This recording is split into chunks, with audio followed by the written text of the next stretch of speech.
Sekolah TK Kasih Anak Bangsa beralamat di Jalan Majambek, Kelurahan Raja Seberang, Kecamatan Arut Selatan, Kabupaten Kota Waringin Barat, Kalimantan Tengah.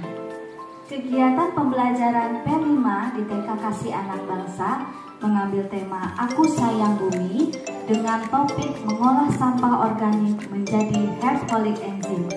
Berangkat dari tantangan besar yang terjadi di lingkungan masyarakat sekitar sekolah, di mana kurangnya kesadaran peserta didik dan masyarakat akan masalah sampah. Kita semua sedang berada di titik penting perubahan, di mana kita sebagai satuan pendidikan berkomitmen untuk mengatasi masalah sampah yang bukan hanya sebagai slogan saja, tetapi sebuah aksi nyata dari semua warga sekolah maupun masyarakat. Kegiatan dimulai dengan pemahaman mendalam tentang masalah sampah. Anak-anak diajak mengunjungi tempat pembuangan akhir yang mungkin belum pernah mereka saksikan sebelumnya.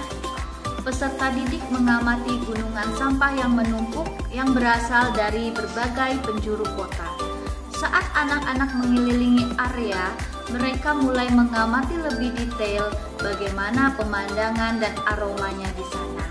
Anak-anak kemudian diajak untuk berdiskusi dan berpikir tentang apa yang dapat mereka lakukan secara pribadi dan bersama-sama untuk mengurangi jumlah sampah yang mereka hasilkan. Diskusi ini bertujuan untuk membangkitkan kesadaran dan mendorong mereka untuk dapat menemukan solusi dari masalah yang dihadapi. Peserta didik juga diajak belajar membedakan antara sampah organik dan anorganik langsung dari narasumber Bapak Nardi dari TPS 3R Resik Rejo. Anak-anak diajak untuk memahami lebih dalam tentang apa itu sampah organik dan anorganik, serta bagaimana pengaruhnya terhadap lingkungan. Kemudian anak-anak praktik langsung memilah sampah yang telah disiapkan ke dalam 2 tempat sampah yang berbeda.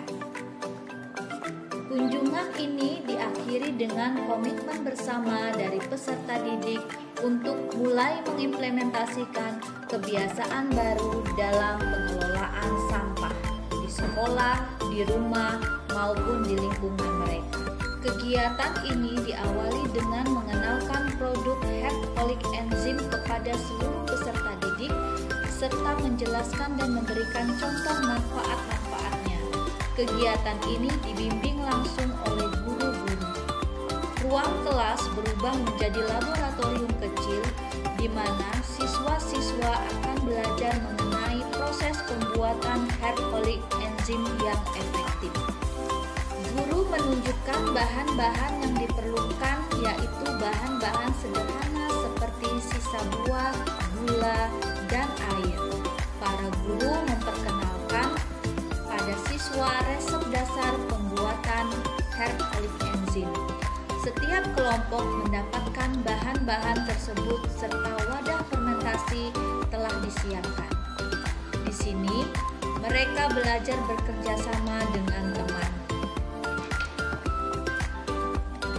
Anak-anak mengukur dan mencampur bahan-bahan yang dibutuhkan sesuai arahan Bapak Ibu guru. Lalu selama 3 bulan ke depan campuran ini akan dibiarkan berfermentasi supaya menjadi cairan Herbolic Enzyme yang kaya manfaat. Pada pertemuan ini, anak-anak kembali mempraktikkan keterampilan tanpa pendampingan langsung dari guru. Sebuah langkah besar dalam perjalanan kemandirian mereka. Anak-anak menyiapkan bahan untuk Herbolic Enzyme. Anak-anak mengumpulkan bahan-bahan yang diperlukan seperti sisa buah dan sayur, gula, dan air. Mereka mengukur, memotong, dan mencampur komponen-komponen dengan ukuran yang sudah mereka pahami dari sesi sebelumnya. Setiap kelompok bekerja sama, berkomunikasi satu dengan yang lain untuk memastikan bahwa setiap langkah yang dilaksanakan telah benar. Keterampilan kolaboratif ini tidak hanya meningkatkan kemampuan individu, tetapi juga memperkuat ikatan sosial di antara mereka, membentuk fondasi yang kuat untuk pembelajaran kelompok dan bekerja sama.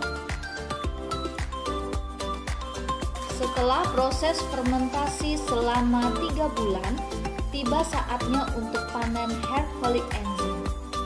Anak-anak memulai kegiatan dengan menyaring dan menuang cairan hair folic enzyme ke dalam botol-botol kemasan.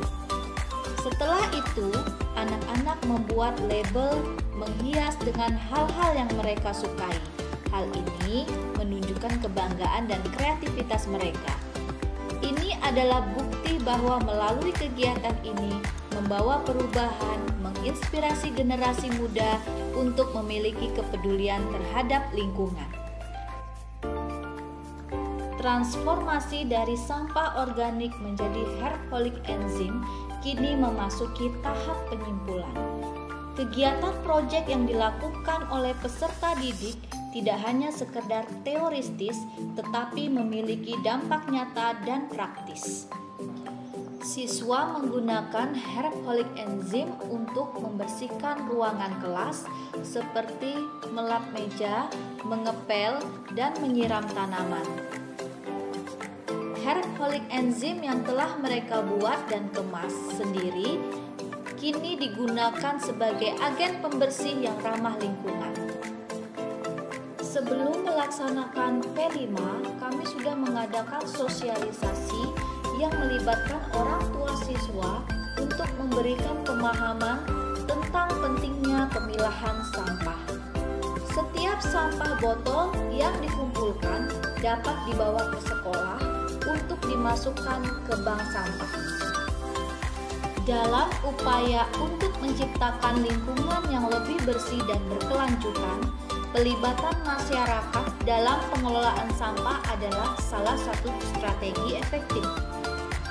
Kami mensosialisasikan pengelolaan sampah di masyarakat melalui Ketua RT, Bapak Matlubri, agar dapat mengkampanyekan pengelolaan sampah kepada warganya. Terima kasih telah menyimak video kami tentang kegiatan P5 mengelola sampah organik menjadi hair folic enzyme. Kami berharap informasi yang kami bagikan dapat memberikan inspirasi, motivasi untuk berpartisipasi dalam upaya pengelolaan sampah.